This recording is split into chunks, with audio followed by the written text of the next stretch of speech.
Weird sciencey facts that boggle my mind. You probably have some experience with the one-eyed monster. From Greek mythology, from like the Odyssey, you know, the Cyclops. What do you think I was talking about? While the Cyclops may be a monster of myth, the Triops is very real. It may not be big enough to eat Odysseus' entourage, but nonetheless, this curious creature is still stranger than fiction. If you haven't guessed from the name, the Triops has 3 eyes, but that's the least strange thing about its appearance. Referred to as a tadpole shrimp, they look like a Honey, I Shrunk the Kids version of a horseshoe crab, but the tadpole shrimp is not a shrimp, or a tadpole, or a horseshoe crab. They belong to the order of Notostraca, I want to say, and they are an aquatic crustacean that lives in the desert, which notably generally lacks aquatic qualities. I normally wouldn't associate Mojave with marine life, but having existed a couple 100 million years before the dinosaurs came around, they've had plenty of time to figure out ways to get wet in wastelands best suited for John Wayne westerns. And their solution was actually pretty simple. They just simply get wet by waiting for the rain. Evolving the evolutionary patience to make that possible in some of the driest places on Earth is a bit more complex. Because while rain is rare in the desert, it does happen. And when it happens, it's usually pretty dramatic. Monsoon season comes and the downpours can dump plenty of water to create puddles and ponds and even lakes where they don't exist most of the time. And when that happens, Triops eggs spring into action, hatching and growing from something the size of a speck of dust to something a few centimeters long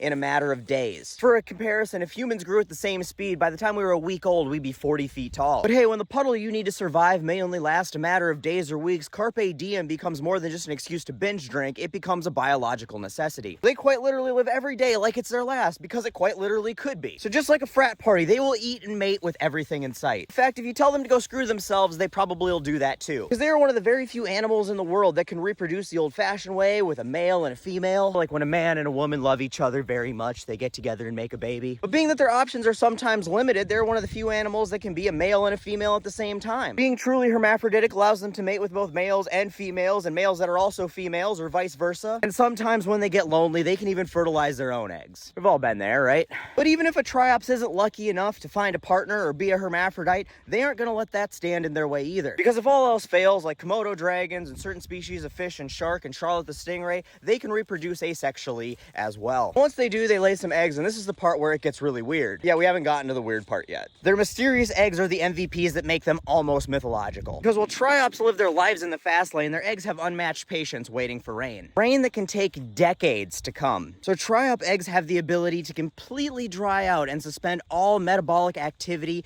until they get wet again. In fact, it's been confirmed that they can remain viable without any water or without hatching for at least 27 years, and it's suspected that they can go much longer. Not only that, the eggs can survive crazy conditions from temperatures near freezing to temperatures over 200 degrees. The eggs can survive being blown around in the wind and can be carried for miles so they can colonate new places. The eggs can survive being eaten, passed through an animal, and still be viable and hatch later. And what's even crazier than their ability to wait so long is the ability to know how long they should wait. Because you'd assume that the eggs would just wait till they get wet again, and as soon as they get some moisture, they would hatch. But you don't survive for hundreds of millions of years just popping out all willy-nilly every time you get wet. I mean, what if there's not enough water? If the water's gonna dry up soon, or if the water's teeming with predators that'll eat you as soon as you hatch? As Kenny Rogers once said, you gotta know when to hold them and know when to fold them. And there is no better gambler than a Triop egg. Some Triop eggs will play their cards right away and take the gamble that the puddle they're born into will last long enough for them to reproduce again. This allows multiple generations to spill out into a single wet spot that might take years to reappear. And while that's a dangerous hand, it's good for genetic diversity if they're successful. Other eggs require being completely dried out one or multiple times before they're viable to hatch. Let's make sure they don't all hatch the next time they're underwater, so just in case they hatch into an unsustainable environment, they don't completely put the entire species underwater. But these eggs just might be where they got the term egghead from, because they're even smarter than that. Because the eggs will measure osmotic pressure to figure out when to hatch, or when not to. Osmotic pressure is just a fancy way of saying they figure out how clean the water is. Silty, dirty water has likely been stagnant for some time, and that means that that puddle's life cycle might be coming to an end. If it is, they might not have enough time to get busy getting busy. Also, fresh, clean water from rain and runoff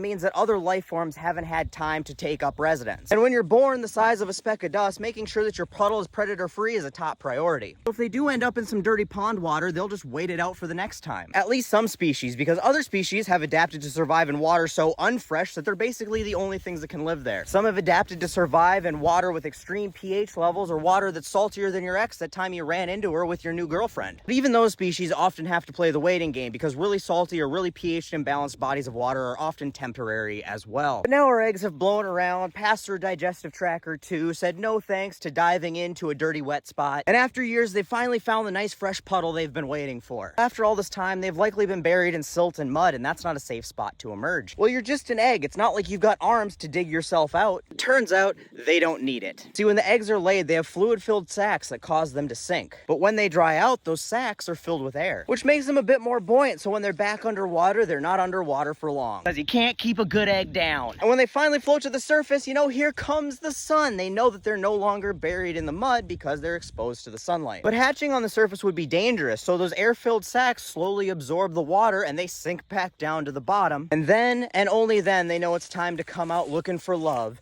in all the right places. Whew.